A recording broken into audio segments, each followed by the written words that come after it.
اے چادر میں لپٹنے والے، اٹھو، اب خبردار کرنے لگو اور اپنے پروردگار کی بڑائی بیان کرو، اور اپنے کپڑے پاک رکھو اور شرک کی گندگی سے تو الگ ہی رہو، اور اس نیت سے احسان نہ کرو کہ اس سے زیادہ کے خواہاں ہو، اور اپنے پروردگار کی خاطر صبر کرتے رہو، پھر جب سور پھونکا جائے گا تو وہ دن مشکل کا دن ہوگا، یعنی کافروں پر آسان نہ ہوگا۔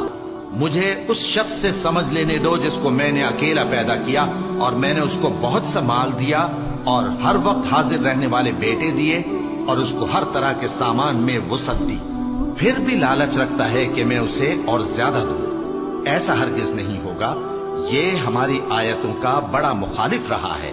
میں اسے ایک بڑی چڑھائی چڑھاؤں گا۔ اس نے غور و فکر کیا اور ایک بات ٹھہرا لی، یہ مارا جائے۔ اس نے کیسی تجویز کی، پھر یہ مارا جائے۔